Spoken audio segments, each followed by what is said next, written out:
오늘은 믿음에 탁월하라.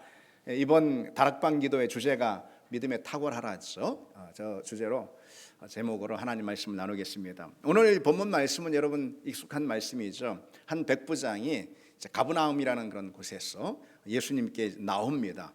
이 백부장은요, 로마 제국의 군인이죠. 100명을 담당하고 있는 그런 지휘관.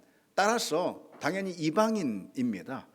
그래서 유대인의 눈으로 보자면은 믿음과는 거리가 먼 그런 사람이 바로 이 백부장이라 할 수가 있겠죠. 그런 이 백부장이 예수님 앞에 나와서 간절히 청하지 않습니까?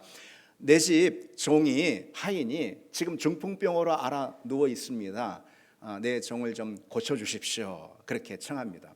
그러자 예수님께서 그러마 내가 내 종을 고치마 이렇게 말씀하시는데, 그런데 그 주님의 답변에 이 백부장이 하는 답을 보면은요, 그 백부장의 이 태도가 참 놀랍습니다. 뭐라고 말하죠? 주여, 내 집에 오심을 내가 감당하지 못하겠습니다. 여기서 말씀만 하옵소서.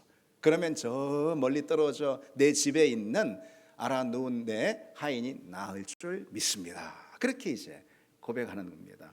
참 이게 무슨 이제 고백이죠? 무슨 믿음이죠? 이 주님의 권세라는 것은 시간이나 장소나 거리나 아니면 뭐 그 어떤 것도 결코 제한이 될 수가 없다. 주님의 권세는 그 어떤 것도 그 권세가 미치는 데 있어서 제약이 될 수 없다라는 그런 고백 아니겠습니까? 그래서 이제 예수님이 굉장히 놀라시는 걸 볼 수 있어요. 그래서 말씀만으로 충분함. 여기서 말씀하시면 어디서든 그 말씀대로 될 줄 믿습니다. 이건데 참 주님이 그 고백을 들으시고 놀랍게 여기십니다. 오늘 본문에 놀랍게 여기시다라고 이렇게 돼 있는데요. 복음서에 보면은요, 흥미로운 게 주님께서 놀라시는 장면이 딱 2번밖에 나오지 않거든요. 그런데 그 놀라시는 이유가 다 믿음 때문에 놀라시는 걸 볼 수 있어요. 한 번은 마가복음에 나오는데요. 마가복음에 주님께서 당신의 고향 나사렛으로 가십니다. 그런데 나사렛 고향 사람들이 하나도 예수님을 믿지 않는 거예요. 믿음이 없어요. 그렇게 예수님이 큰 기적을 행하시고 놀라운 일들을 행하시고 정말 누가 봐도 예수님이 메시아 딱 맞는데, 그럼에도 불구하고 그렇게 많은 사람들이 믿는데도 불구하고 나사렛 사람들은, 예수님 고향 사람들은 예수님 믿지 않는 거예요. 야, 어떻게 이리도 믿음이 없을 수 있을까? 그래서 놀라시는 거예요. 예수님께서 놀라시며 믿음이 너무 없는 걸 보고 예수님이 놀랐어요. 그리고 또 한 번 있는데 오늘 본문이에요. 세상에 백부장 이방인이 이런 믿음을 가지고 있다니. 그리고 다들 어떻게 예수님께서 치유를 하십니까? 다 어루만지시고 가까이 가셔서 다 손을 내시고 긍휼히 여기시면서 면전에서 다 예수님이 치유를 하시는 걸 볼 수 있잖아요. 근데 오늘 동떨어진 저 멀리 있는 환자를 말씀만 하옵소서. 그건 말씀대로 되지 않겠습니까? 그 믿음을 보고 세상에 또 이런 믿음이 있을까? 예수님이 놀라십니다.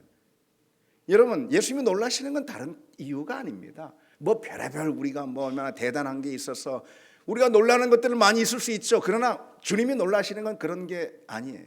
주님은 다만 믿음 때문에 놀라시는 거예요. 세상에 10년 20년 신앙생활하고 아니 뭐 집사람에 목사람에, 그런데 믿음이 그밖에 안 돼? 그 믿음 없음으로 예수님이 놀라시는 거예요. 그것 때문에 예수님 놀랍게 해드리는 우리가 되지 않기를 원합니다. 여러분, 여러분, 우리 믿음을 보시고 백부장의 믿음 때문에 놀라신 것처럼, 야, 세상에 그런 믿음을 가질 수도 있구나. 예수님 그렇게 놀라게 해드리는 그런 여러분 되기를 바랍니다. 그렇게 놀라셨어요. 그러면서 내가 진실로 너희에게 이르노니 이스라엘 중 아무에게서도 이만한 믿음을 본 적이 없다. 이렇게 말씀하시면서 그리고 선언하시죠. 가라, 내가 믿은 대로 되리라. 가라, 내가 믿은 대로 되리라. 참 이 말씀도 우리가 주목해 볼 필요 있습니다. 제가 사실 종종 강조하는 건데, 여러분 믿음대로 되는 줄 알아야 하는 것입니다. 여러분 믿음대로 되는 거예요. 생각대로 되는 게 아니에요. 내 의지대로 되는 게 아니에요. 내 노력대로 되는 것이 아닙니다. 내가 꿈꾸면 되는 것이 아니에요. 내가 소원하면 되는 것이 아니죠. 무엇으로 됩니까, 여러분? 믿음대로 되는 줄 믿습니다. 오늘 항상 믿음대로 되는 거예요. 아멘. 믿음대로 되는 거예요. 우리 주님께서는 무엇을 통해서 일하시느냐? 우리 믿음을 보시고 일하십니다. 누가 일하시는 분이에요? 내가 일합니까? 아니죠. 내가 뭔가를 변화시킵니까? 아니죠. 내가 기적을 만들어냅니까? 아니잖아요. 우리 주님께서 기적을 만드시고 우리 주님께서 무엇인가 일하시고 무엇인가 우리 주님께서 변화시키시는 거예요. 우리 주님이 하십니다. 그런데 우리 주님은 무엇을 통해서 하시느냐? 우리의 믿음을 보시고 하신다는 거죠. 믿음대로 된다라고 하신 말씀이 바로 거기에 있는 것입니다. 내 믿음대로 되리라. 그러자 그 멀리 떨어져 있는 그 하인이 즉각적으로 치료를 받았다는 거죠. 백부장의 믿음에는 여러분 무엇이 있었죠? 그리고 무엇이 없었죠? 백부장의 믿음에 무엇이 없었을까요? 그에게는요, 주님께서 직접 오셔야지만 고쳐질 수 있다라는 그런 한계, 이게 없어요. 이 거리에서 어떻게 고칠 수 있겠어라는 그런 의심이 있잖아요. 백부장의 믿음에는 그런 의심이 없습니다. 내가 유대인도 아니고 이방인인데 내가 과연 그런 은혜를 받을 수 있겠어 하는 그런 편견이 있죠. 백부장에는 그런 편견이 없었습니다. 백부장에게 있었던 것은 주님을 향한 의심 없는 신실한 믿음. 주님이 행하시면 무엇이든 말씀이라도 행하시면은 그 말씀이 모든 것을 이루실 것이다라는 그런 변함없는 믿음. 백부장에게 있었던 것은 바로 그 신실한 믿음이었던 것이죠. 그 믿음으로 주님께서는 일하시고 그 믿음을 도구 삼아서 주님께서는 주님의 능력을 펼치셨던 것이죠. 믿음이 있어야 기적이 일어나는 것이죠. 이것이 바로 주님께서 우리에게 원하시는 믿음이죠. 백부장의 믿음. 하나님을 제한하지 않는 믿음이라 이렇게 말할 수가 있습니다. 하나님의 능력도 하나님의 성품도 하나님의 뜻도 어떤 것도 제한하지 않는 바로 그런 믿음. 그래서 하나님의 능력과 성품과 뜻을 향해서 경계 없이 열려있는 그런 믿음. 여러분, 우리 믿음은 그런 믿음 맞습니까? 하나님이 원하시는 믿음 바로 그런 믿음이고 하나님의 역사를 만들어내는 믿음도 바로 그런 믿음이라는 거죠. 이성이라는 어떤 상식이라는 내 안에 울타리에 갇혀버리면, 하나님을 가둬버리면 어떤 것도 우리 기대할 수가 없죠. 내 작은 경험이라는 틀로 하나님의 성품을 재단하거나요, 나의 편견의 벽으로, 장벽으로 하나님의 뜻을 가로막을 때, 그때 하나님이 일하실 수가 없네. 하나님이 왜 일하실 수가 없느냐? 하나님의 능력이 없어서가 아니죠. 우리를 향한 하나님의 성품의 사랑이 없어서가 아니죠. 내가 내 작은 경험과 편견, 내 상식으로 하나님을 가로막아서 그런 거라는 거죠. 그래서 오늘 우리는 이 백부장의 믿음 앞에서 스스로 좀 물어야 합니다. 나는 하나님을 제한하고 있는 건 아닌가? 내가 가진 이 믿음이라는 것은 사실 하나님을 제한하는 그런 믿음이 아닌가? 물론 여러분, 우리가 의도적인 어떤 불신을 가지고 하나님을 제한하는 그런 것은 아닐 것입니다. 우리 중 누가 그렇게 하겠습니까? 신앙생활에서 사실 반복되는 어떤 실패의 경험들 있을 수 있잖아요. 그런 것들, 또 그로 인해서 쌓이는 어떤 낙심이나 좌절, 이런 것이 나도 모르는 사이에 어떤 믿음의 한계를 긋는 것을 볼 수가 있습니다. 해봤는데 이건 안 돼. 이렇게 될 일이 아니야. 뭐 이렇게 믿는다고 또 이렇게 기도한다고 다 되는 건 아니야. 이런 말이죠. 우리 믿음의 자리에서 우리가 종종 겪는 어떤 실패들이 있어요. 그로 인한 낙심들, 이런 것들이 믿음의 한계선을 우리가 긋는 그런 결과로 이어질 때가 많이 있다는 것이죠. 다시 말해서 우리의 믿음이요, 서서히 그러나 아주 단단하게 학습된 그런 한계에 갇히는 경우가 종종 있다는 것입니다. 학습된 한계. 이런 그 재밌는 실험이 있었습니다. 여러분, 벼룩 아시잖아요. 벼룩이요, 자기 몸에 수십 배를 뜁니다. 대단한 거예요. 수십 배를. 우리 인간으로 보자면 막 빌딩 위까지 올라가는, 그 정도로 대단한 능력이죠. 벼룩은 참 능력자예요. 그런데 하나는 실험자가요, 그 벼룩을 이 유리병에 딱 이렇게 한번 가둬놨던 거예요. 그러니까 벼룩이 자기 생리대로 뛰어요. 그런데 자꾸 뛰다 보니 유리병 천장에 부딪히잖아요. 부딪히면 아프고 고통스럽고 그럴 거 아니겠어요? 그렇게 계속 뛰다가 그 어디까지 딱 뛰는 높이가 어디까지냐, 그 유리병 천장까지만 딱 계속해서 뛰는 거예요. 그래서 관찰자가 잘 관찰하다가 나중에 유리병을 이제 그 천장 걷어냈습니다. 그래도 이 벼룩은 딱 거기까지만 뛰게 되는 거죠. 이렇게 한계가 정해져 버린 거라는 거죠. 그래서 우리 믿음 역시 학습된 한계에 갇히는 그런 수가 있습니다. 근데 해봤는데 안 돼. 뭐 그러면서 해보나 마나야. 그것은 사실 어려운 일이야. 그렇게 말이죠. 여러분, 믿음의 자리에서 그처럼 있잖아요. 한계를 긋는 것처럼 안타까운 일이 없습니다. 우리 하나님께는 한계가 없잖아요. 우리 하나님은 광대하신 분이잖아요. 그분의 능력이. 하나님께 한계가 없는데, 그런데 다만 우리 믿음이 한계를 짐으로 하나님의 수준이 나의 수준으로 맞춰지는, 나의 상식이나 나의 경험 그 수준에 하나님의 수준이 맞춰지는, 이건 정말 불행한 일 아니겠습니까? 그것은 믿음이 더 이상 아닌 것이죠. 그런데 우리의 믿음이 그렇게 떨어질 때가 참 있다는 거예요. 우리는 그래서 이것도 안 돼 저것도 안 돼 그러면서 얼마나 많이 우리 가운데 역사하시는 그 하나님의 광대하고 무한한 손길을 우리가 제한하고 있는가. 여러분, 그 점을 오늘 우리가 이 시간에 좀 스스로 돌아보기를 원합니다. 우리 신앙생활은요, 무엇이냐? 성경이 약속하고 있는 거예요. 무엇을요? 성경은요, 하나님이 하나님의 능력, 하나님의 전능하심, 하나님의 그 무한하신 뜻과 그 하나님의 그 성품 있죠. 그것으로 우리 삶의 자리 가운데 함께 하신다라는 그 약속이 바로 우리 신앙생활 아니겠습니까? 그렇죠, 여러분? 그렇습니까, 여러분? 우리 신앙생활은 그랬어요. 성경이 약속하고 있는 그 헤아릴 수 없는 하나님의 손길을 경험하는 과정. 맞습니까, 여러분? 그게 신앙생활이죠. 그렇습니다. 그래서 여러분, 우리가 하나님을 제한하는 것처럼 안타깝고 어리석은 것이 없다는 사실을 알아야 하는 것이죠. 특히 여러분, 우리는 이 세 가지 측면에서 하나님을 제한하지 말아야 합니다. 세 가지 측면. 첫 번째로 뭐냐면 우리는요, 하나님의 능력을 제한하지 말아야 합니다. 하나님은 우리와 다르죠. 하나님은 우리가 믿는 그대로 광대하신 분이고 전능하신 분이죠. 하나님의 능력은 무한합니다. 성경은 이렇게 한마디로 표현하고 있어요. 보라, 그에게는 열방이 통에 한 방울 물과 같고 저울의 작은 티끌 같으며 섬들은 떠오르는 먼지와 같다.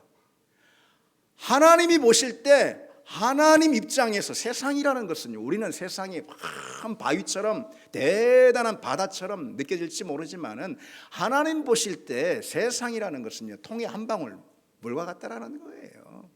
그것은 작은 티끌 같다라는 거예요. 그것은 작은 먼지와도 같다라는 거죠. 그렇죠, 여러분. 하나님이 그 모든 것을 빚으시고 창조하셨어요. 아무것도 아니에요, 하나님 앞에서. 그래서 우리는 그분의 무한한 능력을 붙들고 그 믿음으로 세상을 바라봐야 하는 거죠. 그 믿음으로 세상과 마주해야 하는 건데, 여러분, 사실 이것을 우리가 다 알고는 있겠죠, 머리로는. 그런데 그것이 우리 믿음으로 나오지 못한다라는 것이 사실 우리 문제 아니겠습니까? 왜 머리는 알고 있는 하나님은 광대하시고 하나님 무한하신 분이고 하나님의 능력에는 제한이 없다라는 것을 모르는 사람이 어디 있겠습니까? 근데 그거 머리로 아는데 그것이 왜 우리 삶의 자리로 펼쳐지지 못하느냐? 그 의심하기 때문에 그런 거예요. 의심. 의심이 하나님의 능력을 제한합니다. 여러분, 출애굽기가 그것을 우리에게 많이 보여주잖아요. 광야에서 이스라엘 백성들 만나만 계속 먹습니다. 만나를 먹고 있는 그 자체도 정말 희한한 놀라운 능력인데, 그렇잖아요. 만나를 먹는 그 자체도 엄청 놀라운 능력인데, 그 만나를 먹으면서도요, 스스로 의심하면서 하나님의 능력을 제한해요. 그래서 만나만 먹으면서 이들이 고기가 먹고 싶어져 가지고선 불평하잖아요.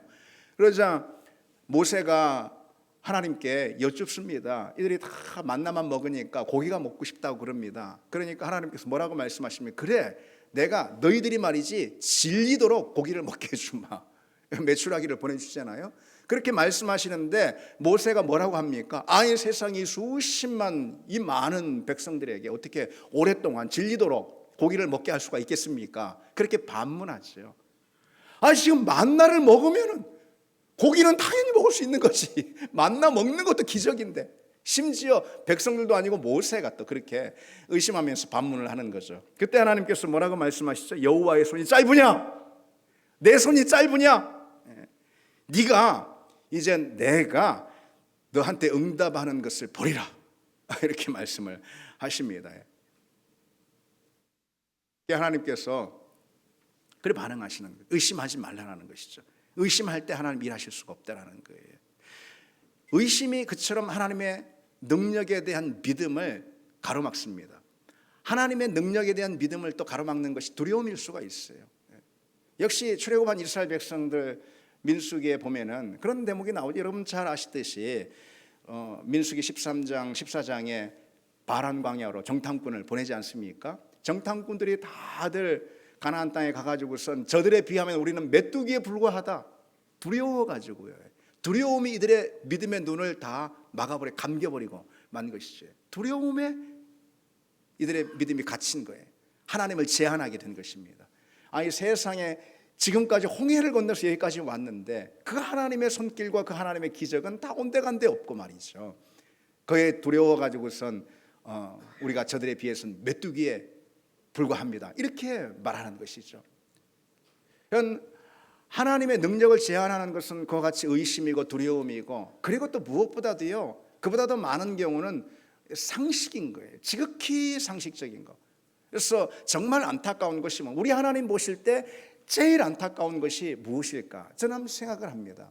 제일 안타까운 것은 다른 것이 아니고 10년 신앙생활, 20년, 30년 신앙생활하고 집사 되고 목사 됐는데도 지극히 상식적인 거예요. 상식 이하도 이상도 아닌 거예요.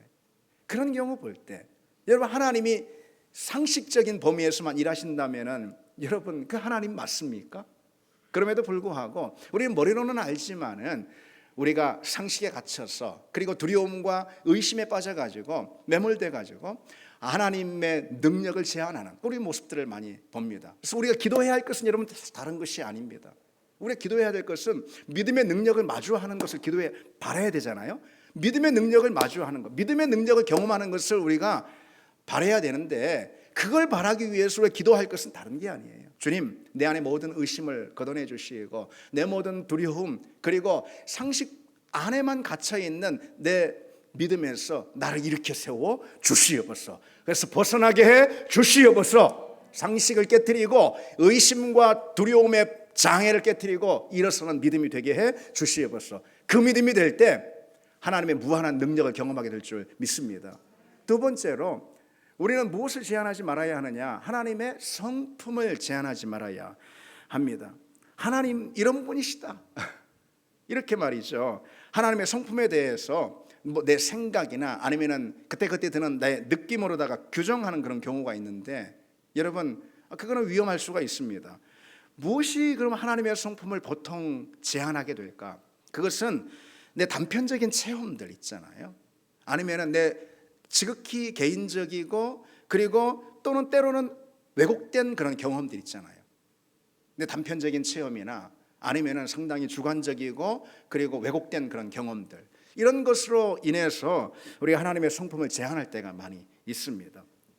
여러분 이런 장면을 한번 떠올려 보십시오. 왜 그 동물농장 뭐 이런 거 TV 프로 보시면은 그 상당히 막 이전 주인 못된 주인한테 막 학대를 받다가 풀려난 그런 반려견들, 그런 있잖아요. 예, 유기견들. 그게 이제 유기견이 됐단 말이죠. 근데 이제 그 유기견 구조대가 이렇게 해가지고 그래서 새로운 주인을 찾아서 입양을 시켜 줍니다. 그래서 입양이라고 그러더라고요. 그것을 나는 아직도 낯설어. 뭐 입양 뭐 그런 게 어쨌든 그럽니다. 근데 이제 이 유기견이 이전 주인, 이 유기견 입장에서 사람은요 자기를 막 학대한, 사람의 손은요 자기를 막 무참히 가혹하게 때린 그런 도구, 이렇게만 다 인식이 이렇게 돼 있는 거죠. 새로운 주인이 그 유기견을 입양했으니까 얼마나 뭐 잘 돌봐주고 사랑스럽게 대해주려고 입양을 한 거 아니겠어요? 사랑의 마음으로 쓰다듬어 주려고 손을 대는데 막 얘가 막 자지러지게 막 그냥 깨갱거리면서 저 구석으로 나오지 않아, 막 하면서 그런 장면들 그 동물농장 같은 TV에서 이제 간혹 보게 됩니다. 자기 어떤 경험 있잖아요. 지금까지 있었던 그런 단편적인 경험이죠.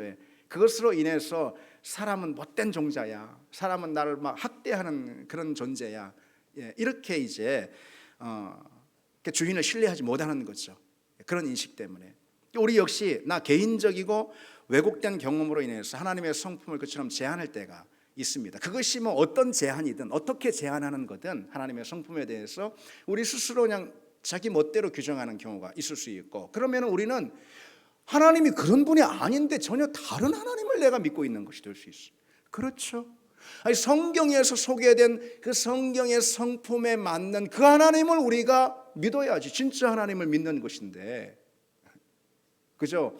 왜곡되고 그 편협한 어떤 경험들 있잖아요. 단편적인 경험들, 그것으로 인해서 규정된 그 하나님, 그런 하나님을 하나님 이런 분이 하나님 저런 분이 이렇게 믿는다면은 전혀 다른 하나님을 내가 믿고 있는 거라, 이런 말이죠. 오해가 생긴 오해가.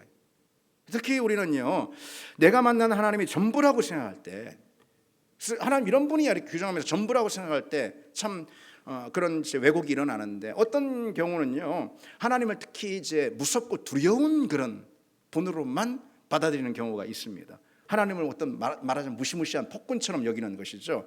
그래서 하나님을 내 모든 행위 하나하나를 다 막 감시해가지고 뭐 잘못하면은 그냥 치시는, 심판하시는 뭐 그런 분으로만 생각을 합니다. 그러니 신앙생활에 움츠러들 수밖에 없고 숨막히는 구속처럼 신앙생활이 느껴질 수밖에 없는, 자유가 없는 거예요. 기쁨이 없는 거예요. 하나님의 성품에 대해서 전혀 잘못하고 오해에 비롯된 거 아니겠습니까? 그런가 하면 또 반대도 있습니다. 어떤 사람은 하나님을 오직 사랑만 하시는 그런 분으로, 그래서 뭐 심지어 자기 뭐 응석하는 응석도 다 받아주시는, 말하자면 그런 착한 할아버지 뭐 그런 정도로만. 아버지 하면 좀 엄한 것도 있잖아요. 근데 할아버지는 뭐라 안 하잖아요. 그런 분으로만 이제 여기는 거예요. 하나님을 그래서 말하자면 쉬운 분으로 여기는, 쉬운 분으로. 그래서 은혜도 값싼 은혜를 즐기는 것이고요. 그러다 보니까 죄에 빠지고 유혹에 넘어가도요, 불순종해도요, 그것을 뭐 그렇게 무겁게 받아들이지 않습니다. 우리는 어떤가요, 여러분? 자기 삶과 행위에 대해서 어떤 진지하고도 무거운 영적 부담이 우리에게 있어야 하거든요. 왜? 하나님은 두렵고도 공의로운 분이니까. 그렇잖아요.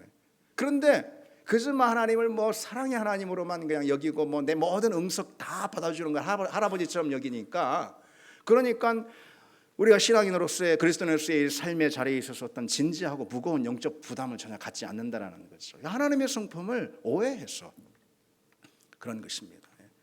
여러분, 하나님의 성품에 대한 그런 오해는요, 그 외에도 우리에게 참 자주 발견이 됩니다. 그리고 그런 오해는 대개가 하나님에 대한 자기 주관적이고 그리고 또 편협한 경험이 있죠. 심지어는 왜곡된 경험, 거기서 비롯되는 걸 볼 수가 있습니다. 그래서 그때 우리의 경험은 하나님의 성품을 제한하는 그런 울타리가 되고 마는 것이죠. 그래서 우리는 여러분, 내가 아는 하나님이 전부가 아님을 겸손하게 인정해야지 됩니다. 그리고 무엇보다 중요한 것은 하나님은 어떤 분이다라고 하나님의 성품에 대해서 우리가 알 때 무엇을 통해서 우리는 알아야 할까요? 성경이죠. 성경에서 소개하고 있는 그대로 우리는 하나님의 성품을 알아야 하는 것입니다.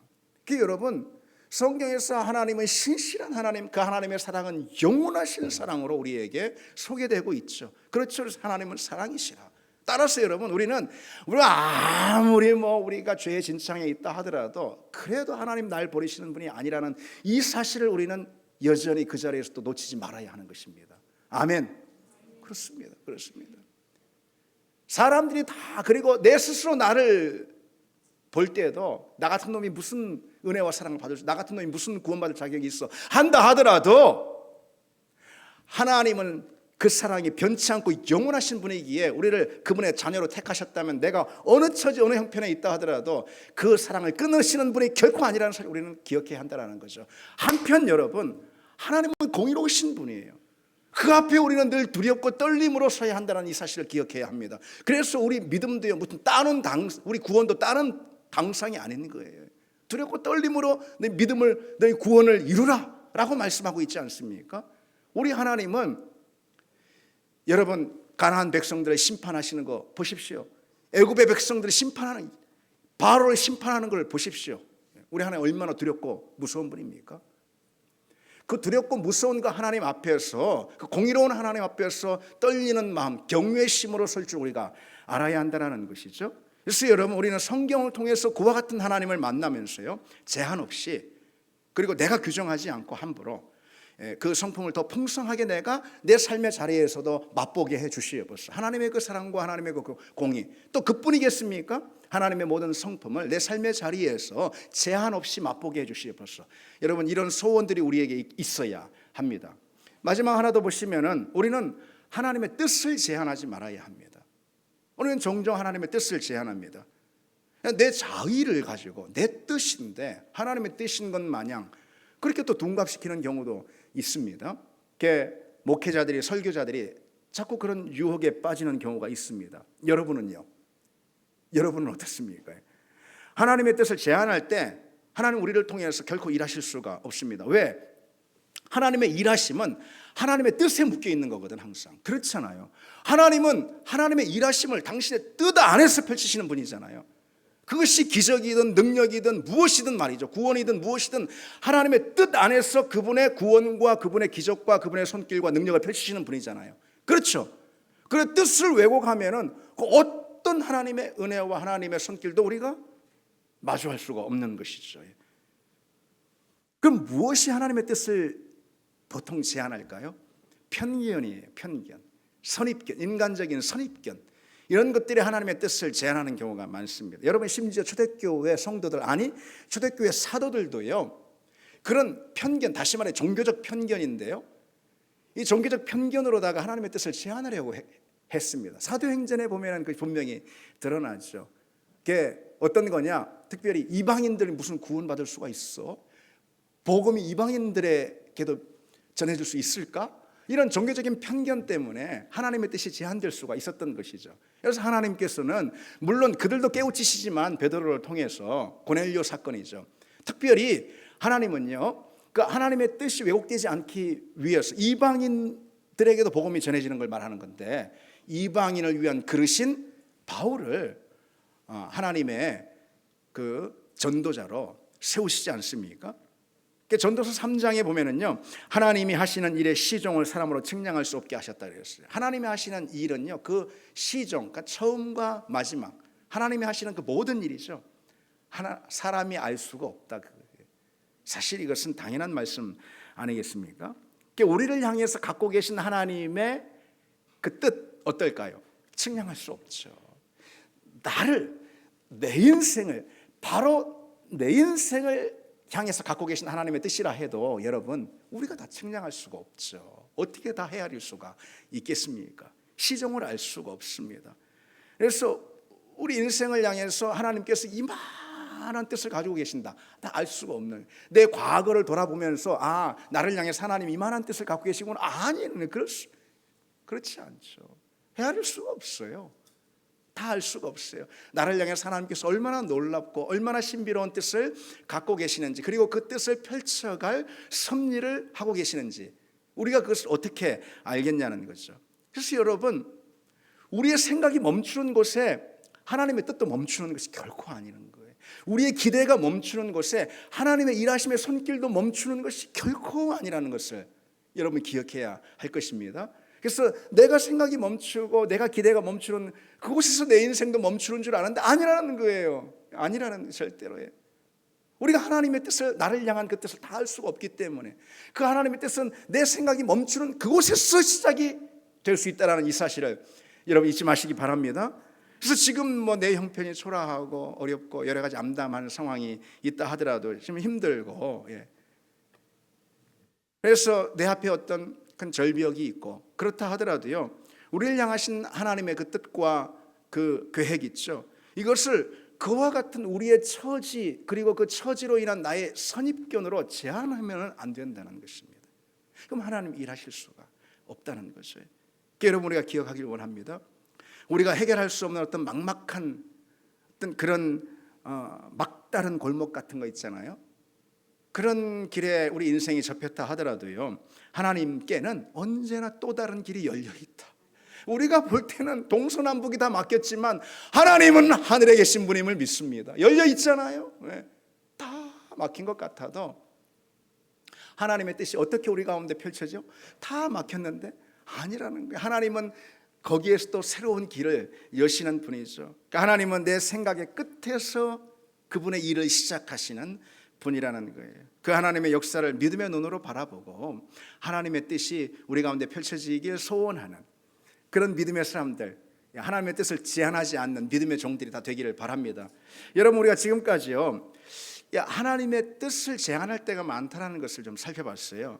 의심과 두려움으로 하나님의 능력을 제한해 버리고요, 그리고 내 경험에 갇힌 그런 태도로 하나님의 성품을 제한하고요, 아니면은 편견에 갇혀가지고 하나님의 뜻이 이러네 저러네 하면서 그렇게 이제 잘못 아는 거죠. 그처럼 하나님을 제한하면은 여러분 참 안타깝고 비참한 결과인 거예요. 사실 불행한 결과인 거예요. 하나님을 그렇게 제한하잖아요. 하나님의 능력과 성품과 뜻을 어떤 내 상식이나 이성이나 내 좁은 시야나 경험이나 이런 것으로 제한하잖아요. 편협한 어떤 선입견이나 이런 걸 제한하면은요, 하나님은 딱 그 수준의 하나님으로 내게 찾아오시는 거예요. 그렇죠. 우리 하나님은 무한하시고 광대하시고 우리 하나님께는 제한이 없어요. 한계가 없어요. 그러나 그 하나님을 바라보고 받아들이고 믿는 내 믿음이 온갖 것들로 인해서 다 제한되어 있다면은 하나님은 딱 내 수준에 맞는 그런 분으로 내게 오실 수밖에 없잖아요, 여러분. 하나님은 인격적인 분이신데, 그렇죠? 예. 그래서 여러분, 다만 중요한 게 우리 하나님께 능력이 있는가? 우리 하나님은 과연 선하신 분인가? 우리 하나님의 뜻은 나를 향해서 온전하신 뜻인가? 여러분, 이런 거 묻지 마시기 바랍니다. 그런 건 뭐하러 묻습니까? 우리가 어려움과 고통의 자리에 혹 있다 하더라도 과연 우리 하나님이 선하신 분 맞아? 과연 하나님이 내 이 어려움에서 나를 건져주실 능력이 계신 건 맞아? 여러분, 그런 걸 왜 묻습니까? 그런 걸 왜 고민합니까?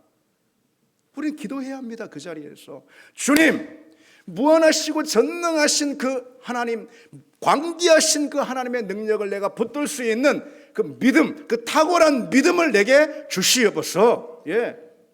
하나님의 능력도 하나님의 성품도 하나님의 뜻도 그 어떤 것도 내 이 좁은 시야로 가두는 그런 어리석음을 내가 범치 않게 해 주시옵소서.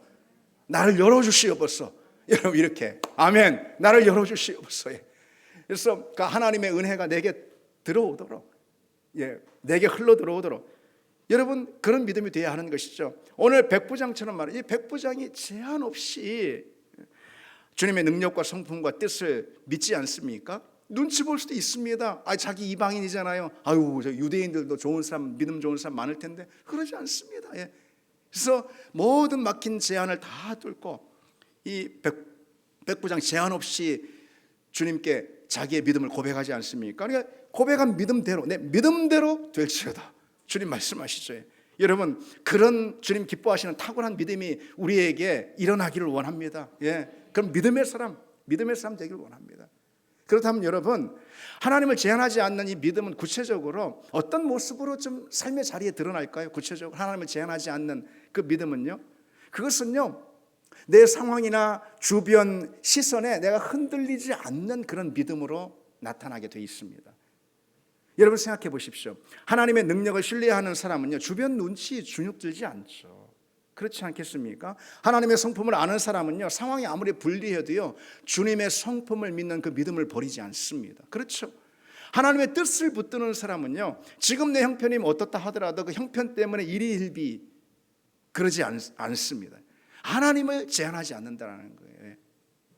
어떤 상황에 휘둘려가지고 주변 어떤 눈치 때문에 주눅 들어가지고 하나님의 성품을 또는 하나님의 뜻과 능력을 제한하지 않습니다. 그렇게 하나님을 제한하지 않는 믿음은요, 결국 어떤 환경에도 흔들리지 않는 믿음이라는 사실을 우리가 알 수가 있어요. 오늘 백부장이 그러지 않습니까? 자기 형편에 연연하지 않습니다. 자기는 이방인이잖아요. 나 같은 것도 은혜 받을 수 있을까? 자기 형편에 연연하지 않습니다. 주변 의식하지 않아요. 다 유대인들이 보고 있는데, 제자들이 보고 있는데 말이죠. 저 멀리 있는 내 종이라도 말씀만 하옵소서. 말씀대로 되는 거 아닙니까? 하면서 막 자기 군인인 자기 얘기하지 않습니까? 나도 남의 밑에 있고 또 내 밑에도 누가 있는데 오라 하면 가고 하면서 자기 얘기하지 않습니까? 주님도 말씀만 하옵소서. 말씀대로 됩니다. 그렇게 말이죠. 이렇게 주변 상황이나 시선에 흔들리지 않는 믿음, 그 믿음이 오늘 백부장의 믿음이었습니다. 이 믿음장이라고 불리는 히브리서 11장 있죠, 여러분.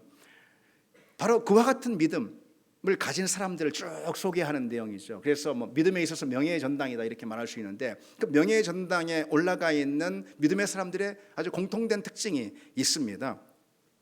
그것은 이제 하나같이 세상의 눈으로 보면 무모해 보이는 그런 길을 이들이 택했다라는 거죠. 그래서 그 무모함이라는 것은 세상이 뭘 다 무모해 보여요. 근데 그 무모함이라는 것은 어떤 상황에서도 하나님의 능력과 그분의 성품과 그분의 뜻을 붙드는 그런 믿음 때문에 그런 무모함이 나왔던 거예요. 아브라함도 그렇고 히브리서 11장에 소개하고 있는 그런 믿음의 사람들이, 특별히 대표적으로 노아를 우리가 찾아볼 수가 있습니다.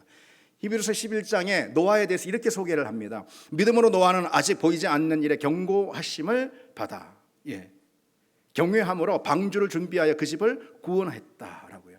노아가 방주를 지으라는 그 말씀에 뭐 주변 눈치 보지 않고 견실한 믿음을 가지고 오직 하나님의 능력, 하나님의 뜻, 하나님의 성품만 붙들고 준행하는 걸 볼 수 있어요. 방주 짓기를. 여러분, 노아가 그 방주를 짓는 모습을 한번 떠올려 보시기 바랍니다. 무려 100년이 넘게 방주를 짓잖아요.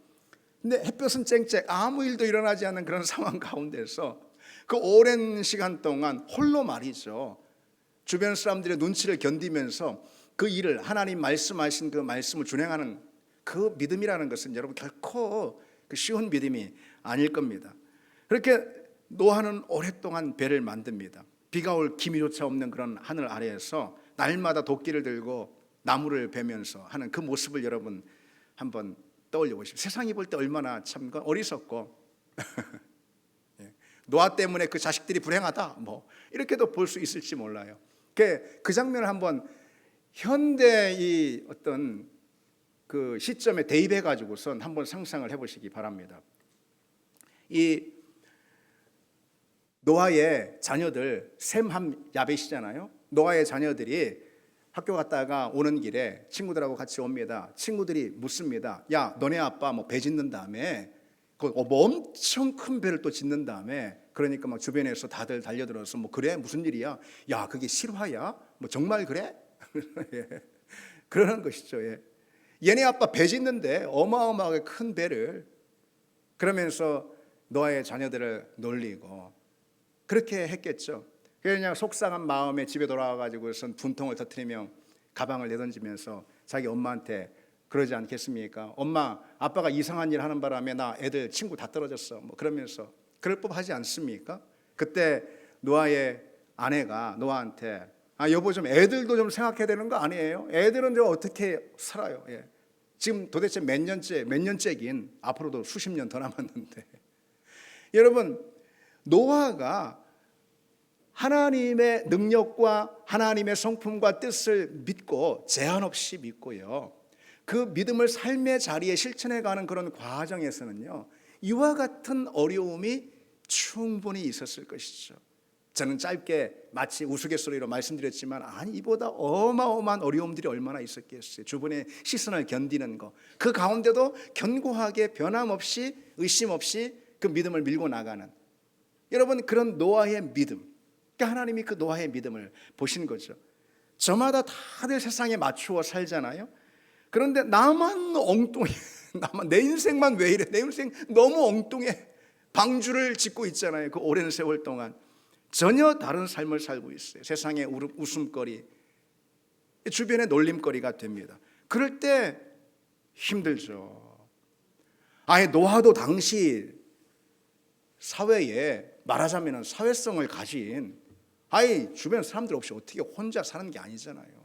그 사회에 관계를 맺고 있는 그런 사회의 일원 아니겠어요. 얼마나 힘들어요. 너무 엉뚱해도 너무 엉뚱해. 완전히 왕따를 당하는 그런 삶, 미친 사람 소리 듣는 바로 그런 삶을 사는 거죠. 그 가족 전체가 말이죠. 그러나 노아는 묵묵히 그 세월을 흔들리지 않고 이겨내는 그런 믿음을 보입니다. 마침내 그 오랜 세월이 지나서 100년도 넘게 방주를 완성하게 됐고, 방주를 완성하자마자 하나님께서 홍수로 세상을 심판하시죠. 하나님이 홍수로 세상을 심판했다는 것은 여러분 두 가지 측면에서 봐야 되는 거예요. 그만큼 세상이 악했고, 또 하나는 노아의 믿음에 응답한 거예요. 여러분, 그렇지 않습니까? 하나님이 왜 홍수로 그 시점에 세상을 심판하셨을까? 노아가 하나님의 말씀 붙들고 그 오랜 세월을 견디면서 믿음으로 방주를 지었어요. 그 믿음에 응답한 것이 하나님의 홍수의 심판일 수 있다는 거죠. 그러니까 여러분, 그래서 믿음이라는 것은요, 다른 삶을 견뎌내는 용기다. 뭐라고요? 믿음은 다른 삶을 견뎌내는 인내입니다. 그 용기와 인내가 우리 믿음을 비로소 탁월하게 만드는 줄 믿습니다.